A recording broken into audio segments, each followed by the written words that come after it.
Obviously, disappointing day yesterday. We expect to perform better. We expect to put a better product out there and just review the tape, and we're going to make some corrections and move on and be better from it. What stood out to you on the tape? Just not enough execution across the board. Just got to execute better and play better. Hey Brian, what's the morale like on the offensive line after a game like that? How do you keep everybody's heads up? I think the morale's fine. I think we got a lot of fighters in our group.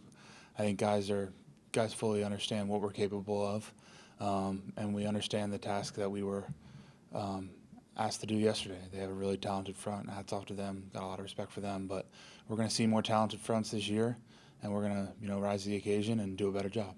As perhaps the leader on the offensive line, what do you do this week to keep heads up and encourage the other offensive linemen, et cetera?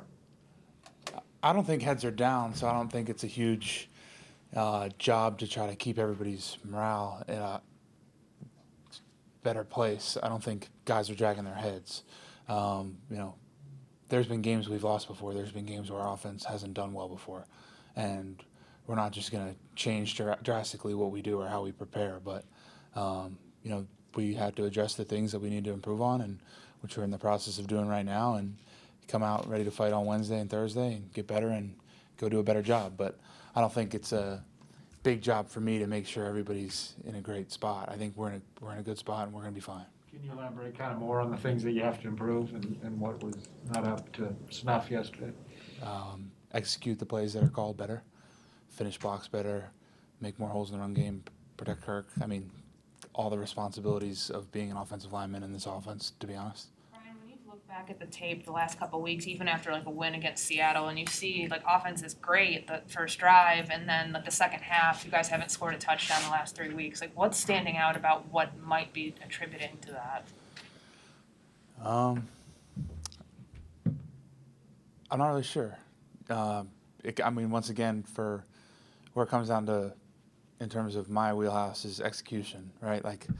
You really only try to do the best that you can on every given play. And I think that's more of a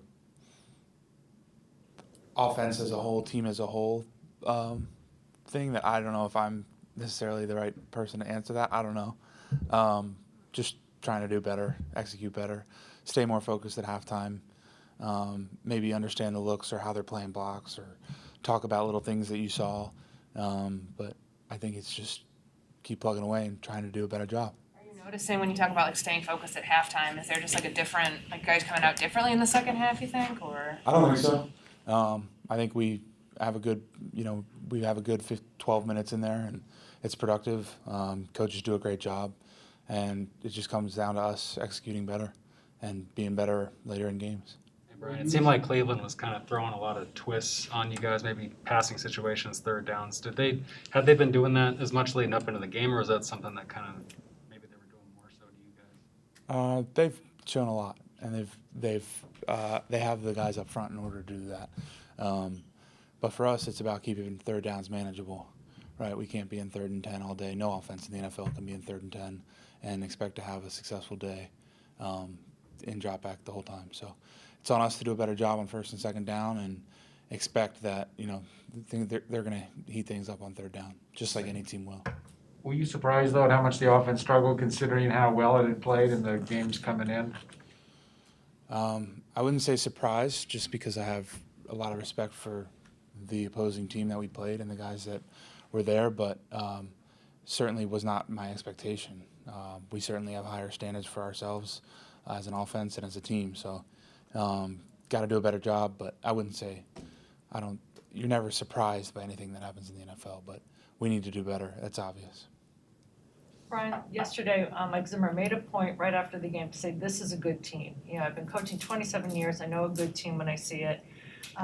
Was that his message that was pervasive to you guys? And is that kind of the feeling, listen, we just have to string some wins together, but, so is that what his message to you was, and how are you guys receiving that? Yes, it was, and I don't even think it's a message. I think it's the truth, because we are a good team. We're a good offense. We're a good team. We have good special teams. We're going to be a good football team. We just have to do a better job of putting it out there on Sunday and getting a better result. But we are a good team. There's no doubt in my mind. Was there anything more challenging about the way the Browns presented their pass rush compared to the previous couple weeks? Or was it just the difference in talent, a couple top picks on that defensive line? I mean, we've seen guys who've led the NFL in sacks already this year. We've seen talented guys. We've seen first-round picks. I think you're going to see guys like that every week, to be honest. And it's just, you know, when a game goes that way and we aren't as efficient on first and second down, you're in a lot more third and longs or, you know, no team wants to be in third and long. So they had some good players, but so does everybody else. And that can't be, you know, something that we say, well, they had good players and they're going to make plays. We don't do that. We have good players and we have to make more plays than they do.